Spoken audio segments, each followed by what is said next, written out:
কি করতেছে আমি ও কি করছে, এটা তো স্বাভাবিক হতেই পারে। চাইতো আমিও যাইতাম, মানে আপু সেই যাইতাম, দুজনে একসাথেই যাইতাম। অনেকবার করছে, আমার বাসায় করছে অনেকবার। একটি এনজিও থেকে 50,000 টাকা লোন নেন এই নারী। লোন নেয়ার সুবাদে মাঠকর্মী মশিউরের সাথে পরিচয় হয় তার। পরিচয়ের এক পর্যায়ে কিস্তির টাকা তুলতে স্বামী পরিত্যক্তা এক সন্তানের এই জননীর বাড়িতে নিয়মিত যাতায়াত করতেন মশিউর।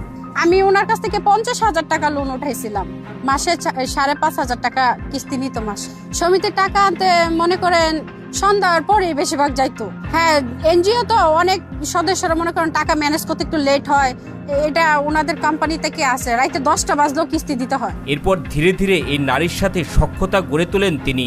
সখ্যতার এক পর্যায়ে সম্পর্ক গভীর হলে পরক্রিয়ায় জড়িয়ে পড়েন। কিস্তির টাকা ওঠানোর নাম করে নিয়মিত এই নারীর ঘরে প্রবেশ করতেন মশিউর। এরপর দুজনে মেটাতেন তাদের শারীরিক চাহিদা। তো সেও তো আপনাকে ভালোবাসতো আসলে, নাহলে তা ভালো যদি ওর বাসায় থেকে, ও তো আমার বিয়ের প্রতিশ্রুতি দিছে, তাহলে ও বিয়ে করলো না কেন? তো এই ভিডিওতে দেখা যাচ্ছে তো আপনিও তাকে কিস করছেন, সেও আপনাকে কিস করছে। ভালোবাসি দেখি তো, এটা তো হচ্ছে বিয়ের প্রলোভনা দেখাই তো।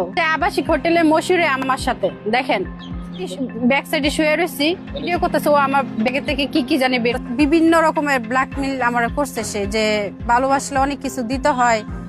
তারপর আমি কি করব, ভালোবাসা টানে দিলাম, তারে দেওয়ার পরে এখন সে অস্বীকার করে আমার বিয়ে করব না। এক সন্তানের এই জননী দাবি করেন স্থানীয় লোকজনের পরিচিত হওয়ায় এবং কিস্তির টাকা উঠানোর কারণে নিয়মিত তার বাড়িতে যাতায়াত করলেও প্রতিবেশীরা বিষয়টি সন্দেহের চোখে দেখেনি। না, প্রতি মাসে একবার আসতো না।